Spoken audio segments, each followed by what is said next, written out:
Olá, muito boa tarde. Eu sou Jonatas Costa, falando a partir de agora, ao vivo, direto da redação do Correio do Povo. Hoje é terça-feira, dia 10 de julho de 2018, agora são 17 horas e 41 minutos. E a gente inicia este programa para falar dos assuntos mais importantes de hoje, entre eles novas informações sobre aquela batalha judicial de domingo. A CNJ abriu um procedimento para começar a apurar a conduta de Moro, do Favreto e também do ministro relator da Lava Jato aqui no TRF4, o Gebran Neto. Também vamos falar porque o STJ negou o habeas corpus para o ex-presidente Lula e lá no STJ a conduta de Moro foi elogiada pela presidente da corte. Também vamos falar sobre as notícias aqui do estado, Santa Maria, tem também São Leopoldo, aquelas escadas rolantes do Transurb finalmente estão vindo para São Leopoldo, depois de 4 meses paradas na alfândega. A gente também vai falar lá sobre a Tailândia, afinal de contas tivemos um final feliz, finalmente as crianças conseguiram sair com vida, já estão no hospital recebendo os atendimentos das equipes médicas. Também vamos falar sobre o Festival de Gramado, porque hoje teve já a abertura, a indicação de quais os filmes vão concorrer ao Kikito desse ano. Ou seja, muita informação a partir de agora. Eu peço que você me avise nos comentários de onde você está nos assistindo. Hoje também vamos falar sobre a neve em Santa Catarina, tem as imagens da neve, a primeira neve acumulada do ano, ali na Serra Catarinense, enfim. Bastante assunto para a gente conversar. Vai comentando aí de onde você está nos assistindo, qual a opinião de vocês sobre as matérias que nós vamos falar aqui hoje. E vamos direto para o primeiro assunto da nossa pauta, que é sobre o STJ, o Superior Tribunal de Justiça. A presidente do STJ, Laurita Vaz, ela negou o habeas corpus ao ex-presidente Lula. A gente sabe que domingo teve aquela batalha judicial, o procurador plantonista aqui do TRF4 concedeu o habeas corpus, depois Moro negou, depois o Favreto mandou uma segunda habeas corpus, mandando que o Lula fosse solto, aí o Gebran Neto negou, aí o Favreto fez um terceiro pedido, dando um ultimato, em 1 hora ele tinha que ser colocado para a rua, e novamente teve uma decisão do presidente do TRF4 falando que não era para soltar. Agora, a presidente do STJ, a Laurita Vaz, nessas imagens que você vê aí, emitiu hoje a sua decisão do caso, negando o habeas corpus ao ex-presidente Lula, e ainda mais do que isso, ela também criticou a postura do plantonista no TRF4 de conceder aquele habeas corpus. Lembrando que o ex-presidente Lula está preso desde o dia 7 de abril desse ano, condenado a 12 anos e 1 mês de prisão, relacionado ao caso do Triplex, na Operação Lava Jato. E ele está lá na Superintendência da Polícia Federal em Curitiba. Ao analisar o caso, a Laurita comentou que ela negou o habeas corpus apresentado por um cidadão, não foi pela defesa do ex-presidente. Ainda cabe a Laurita Vaz se pronunciar a respeito do pedido da Procuradoria-Geral da República para que o tribunal, o STJ, decida quem tem competência para analisar pedidos de liberdade do Lula. Se pode ser no TRF4, ou tem que ser no STJ ou no Supremo Tribunal Federal. A PGR pediu isso. Ontem nós divulgamos aqui e ela ainda tem que emitir um parecer sobre esta questão. Mas na decisão de hoje, a presidente do STJ avaliou como, entre aspas, inusitada e teratológica a decisão de Favreto, acrescentando que a decisão do plantonista aqui no TRF4 foi um flagrante desrespeitos às decisões tomadas pela 8ª turma do TRF4 e pelo Supremo Tribunal Federal. Laurita também falou que o desembargador, na condição de plantonista, não poderia ter avaliado se há ou não plausibilidade, ou seja, se a argumentação da defesa estava correta ou não. Para ela, o plantonista não poderia ter feito isso, até porque a justificativa para analisar esse caso novamente era de que o ex-presidente teria anunciado, estaria se colocando como pré-candidato, e esse seria um fato novo que, na visão dela, também não justifica. A Laurita também comentou que o Favreto deveria ter se colocado como uma autoridade manifestantemente incompetente em situação precária de plantão judiciário, forçando a reabertura de discussão encerrada em instâncias superiores por meio de insustentável premissa. Ou seja, além de negar, ela ainda teceu essas críticas contra o desembargador plantonista aqui no TRF4, e ela também citou a posição do juiz Sérgio Moro, isso porque Moro estava de férias e acabou se manifestando a respeito do caso. Na visão dela, o procedimento de Moro nesse imbróglio jurídico aí, ele acabou agindo corretamente, porque ao consultar o presidente do TRF4, Thompson Flores, antes de autorizar a soltura de Lula. E, na visão dela, também foi um flagrante tumulto processual sem precedentes na história do direito brasileiro, o que, obviamente, a gente também concorda que esse imbróglio todo jurídico de domingo foi algo sem precedente, solta, não solta, solta, não solta, enfim.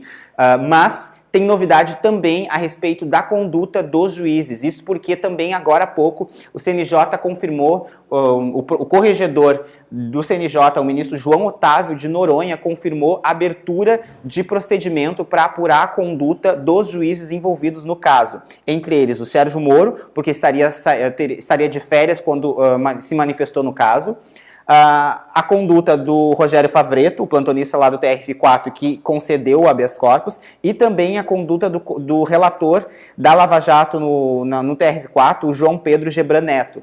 Os três terão a conduta investigada. Mas é bom a gente esclarecer o seguinte, o que aconteceu hoje, essa confirmação do CNJ que ocorreu hoje, é um procedimento preliminar. Ainda é preciso levar essa decisão ao plenário da CNJ, para que aí sim abra-se um processo de investigação formal contra a conduta dos juízes. Ainda a gente já tinha somado oito pedidos de investigação contra a conduta dos juízes, e eles decidiram, portanto, na CNJ, o corregedor... o nome dele, João Otávio de Noronha, ele decidiu, portanto, por aglutinar todos esses processos em um único processo e para que pudesse concentrar todo esse debate em torno desse imbróglio jurídico de domingo em um processo apenas. Então, teremos novidades certamente nos próximos dias a respeito, principalmente, da conduta dos juízes envolvidos nesse caso, nesse tumulto de domingo. Bom, outro assunto que também mobiliza as redações e certamente a atenção do público nesta terça-feira é o final feliz do resgate das crianças lá na Tailândia. A gente acompanhou desde o início esse procedimento, esse processo de retirada muito delicada das crianças lá de dentro. Hoje saiu o último menino e o treinador, eles foram retirados de lá, todo o grupo está internado, ainda precisa passar por um procedimento, cuidados, né, vão ficar recebendo esses cuidados ao longo dos próximos dias. Eles também têm com sinais de hipotermia, afinal de contas ficaram 9 dias sem comer antes de serem localizados, numa situação, um local úmido, fechado, sem luz. Eles estão usando óculos, vedações nos olhos para a luz natural não ferir os olhos deles. Enfim, toda uma série de cuidados ao longo dos próximos dias para que eles possam se restabelecer. Vamos ver as imagens desse resgate, desses últimos resgates, um resumo de como é que foi esse último dia de resgate lá na Tailândia. Acompanhe com a gente. Todos os 12 meninos e seu técnico de futebol foram resgatados depois de passarem 18 dias em uma profunda caverna na Tailândia. Segundo o Corpo de Elite dos SEALs da Marinha Nacional, os integrantes dos Javalis Selvagens estão a salvo. Os últimos meninos e o professor foram retirados do complexo de cavernas Tan Luang nesta terça-feira. A equipe de futebol e o técnico entraram na caverna para se refugiar da chuva em 23 de junho. Após 9 dias, 2 mergulhadores britânicos os localizaram a mais de 4 quilômetros da entrada. Com a ameaça de mais chuva e o nível reduzido de oxigênio, as autoridades iniciaram o resgate no domingo. Desde então, os jovens foram retirados em grupos até o resgate dos últimos nesta terça-feira. 2 meninos apresentavam sintomas de pneumonia e todos vão ficar em observação no hospital durante uma semana. O resgate sem precedentes foi realizado em uma corrida contra o tempo e as chuvas torrenciais que atingem o país.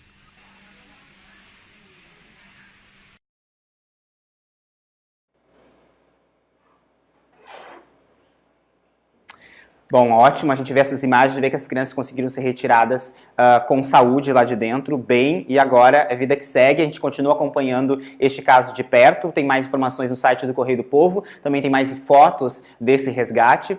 E, aliás, uma dica aqui, tem um fake news circulando, principalmente em grupos de WhatsApp, de um vídeo das crianças saindo em macas fechadas de dentro da caverna. Esse vídeo é falso, circula desde 2010, é um vídeo de mergulhadores franceses, não tem nada a ver com a Tailândia, então, por favor, não repasse no WhatsApp aquilo que você não tem certeza que é verdade, e neste caso, não é. Vamos falar aqui do nosso estado, a situação da segurança pública, uma situação que sempre gera preocupação para a gente. Antes de entrar nos números da segurança pública, que foi divulgado hoje o balanço, vamos falar sobre uma operação da Brigada Militar que descobriu uma fábrica clandestina de placas de carros aqui em Porto Alegre. Aí nas imagens você vê esse interior dessa fábrica clandestina, no bairro Cristo Redentor, aqui na zona norte de Porto Alegre. A oficina funcionava em um apartamento na Travessa Américo Silveira, onde um homem foi preso e 270 placas de carro foram apreendidas. Você vê nas imagens dessas placas. De acordo com a Brigada Militar, nesse apartamento havia diversos aparelhos usados para a confecção das placas, como prensa hidráulica e elétrica, furadeira e moldes de chapa, além de letras e de números usados aí nessa confecção dessas placas frias. Além desse material apreendido, também foi apreendido 3 celulares, 29 radiocomunicadores e R$ 732 em dinheiro. Então, importante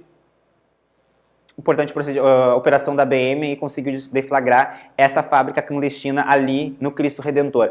Vamos continuar no assunto de segurança pública, porque hoje... lembra que ontem eu comentei aqui a respeito daqueles presos que participaram de uma mega operação da segurança pública, presos considerados de alta periculosidade, estão em presídios federais, e a renovação dessa permanência deles em presídios federais foi negada pela Justiça, e o secretário de Segurança, o César Schimmer, ele criticou a decisão desses 4 juízes da Vara de Execuções sobre a não renovação da permanência desses presos em presídios centrais, presídios federais. Vamos acompanhar o que o secretário de Segurança comentou. Sem dúvida, os números nos dizem o seguinte: entre um ano antes da Operação Pulso Firme, que transferiu presos de presídios estaduais para presídios federais, e um ano depois, comparando, nós reduzimos em Porto Alegre 25% de homicídios e 64% de latrocínio. Os números falam por si. A Operação Pulso Firme, não só ela, obviamente, deu os resultados desejados. Então, a volta desses criminosos altamente perigosos e chefes de organizações criminosas para o Rio Grande do Sul é uma derrota terrível das forças de segurança e uma vitória do crime. É um desastre esta decisão. Sem dúvida, os números... Bom, e também teve a divulgação desses números da segurança pública do primeiro semestre. A gente tem 2 dados positivos, é a diminuição de homicídios dolosos, quedas de 25,7% e queda de 35% nos latrocínios no estado. Em se tratando de Porto Alegre, a diminuição dos homicídios dolosos foi de 19% e queda de 30% nos latrocínios. A exceção a essa tendência de queda foi o roubo de veículos na capital, que subiu 2,4%, e na comparação dos primeiros 6 meses de 2017 com os primeiros 6 meses de 2018. Foram 4.615 casos registrados nesse ano já, nesses primeiros 6 meses do ano. Vamos falar também, ainda continuando na situação da segurança pública, eu quero mostrar para você uma imagem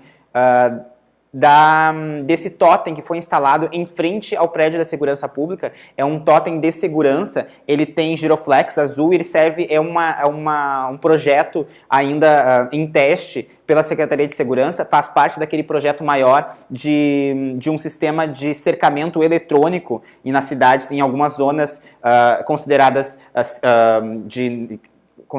com necessidade, né, de reforço na segurança pública. Esse projeto envolve várias cidades da região metropolitana e esse totem foi instalado ali para justamente ser testado. Ele tem a imagem, tem uma câmera ali na ponta que gira em 360 graus, zoom de imagem e visão noturna, aqueles botões de acionamento direto para o 190 e ele também, mais para frente, ainda vai ter reconhecimento. Quando um carro passa por esse totem, se o carro é roubado, automaticamente as informações vão para a Secretaria de Segurança Pública. Ele capta a imagem do carro, checa se ele é roubado ou não e já aciona a Brigada Militar. E isso também vai começar a acontecer com um reconhecimento facial de quem passar próximo a um desses totens. A ideia, esse é o primeiro instalado aqui no Rio Grande do Sul, mas a ideia é que ele comece a ser instalado em mais locais. Pode voltar para mim. Vamos falar agora começando a dar uma olhada nas matérias do interior, e uma notícia importante: finalmente aquelas escadas rolantes da Transurb lá em São Leopoldo vão começar a ser instaladas. Demorou muito para chegar, né? Estão estragadas há um bom tempo, e 4 meses essas escadas rolantes ficaram paradas na alfândega esperando autorização para serem transportadas aqui para São Leopoldo. Finalmente vão ser transportadas para cá, já tem a liberação. Quem tem as informações é a nossa repórter Stephanie Sander. Devem chegar ao Vale dos Sinos nesta quarta-feira as novas escadas rolantes das estações São Leopoldo e Unicinos. Aqui na estação São Leopoldo serão 2 novas estruturas e no outro terminal serão 4 escadas, 2 de acesso à plataforma, uma que leve ao centro comercial e outro para deixar os passageiros na área de integração com os coletivos. De acordo com a Transurb, se a chegada dos aparelhos se confirmar, na quarta-feira à noite já inicia os trabalhos aqui na estação São Leopoldo. Essa previsão da execução dessas obras, portanto, são de 2 meses e o contrato de substituição da escada foi assinado em setembro do ano passado. Só nos valores aí somam 3 milhões e 300 mil reais para garantir a instalação, a assistência técnica dessas escadas rolantes e a instalação delas. O pessoal ali que circula pela Transurb precisa muito desse serviço. É um transtorno para quem, não só idosos, mas também o pessoal com dificuldade de locomoção, enfim, sempre difícil. Que bom que finalmente vão instalar esse material lá em São Leopoldo. Volta para mim agora para a gente falar sobre Santa Maria, na região central do estado. Hoje foi divulgado a programação do Festival de Inverno da 4ª Colônia Italiana lá em Santa Maria. Um dos organizadores do evento, que é o professor Saulo Felim, ele explica como vai acontecer esse evento e como é que é a programação. Vamos dar uma olhada. Muito bem, o Festival de Inverno vai iniciar no dia 22 de julho em Vale Vento, tem uma programação diferenciada, ambos os eventos, a abertura oficial, então 10 horas na Igreja Matriz Corpus Christi lá de Vale Vento, onde teremos então a abertura oficial do 33º Festival de Inverno e da 33ª Semana Cultural Italiana de Vale Vento. Este evento conta com a presença do coro de câmara da Universidade Federal de Santa Maria, onde teremos o regente, o professor Cláudio Antônio Esteves, na Igreja Matriz Corpus Christi. Teremos o lançamento de um livro típico italiano com o grupo Arte per Via, que virá da Itália ao Brasil para se fazer presente também e vai coordenar o desfile típico italiano lá no Distrito Turístico de Vale.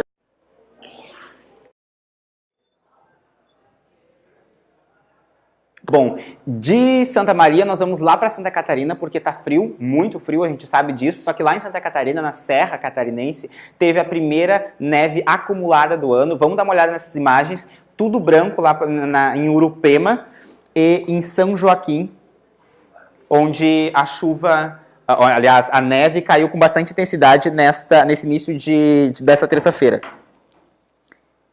Em alguns casos, o acúmulo de neve alcançou 3 centímetros, de acordo com a Metsul Meteorologia. O que favoreceu justamente isso foi o vento, que colaborou, né, para aumentar a acumulação nesses pontos, do chamado efeito drifting. Espero que esteja falando corretamente, segundo a Metsul nos passou. Ainda não tem previsão de neve aqui para o Rio Grande do Sul, mas tem previsão de chuva congelada para os próximos dias se as condições meteorológicas continuarem favorecendo. Você vê nessas imagens aí a quantidade de neve que tem caído que caiu em Santa Catarina.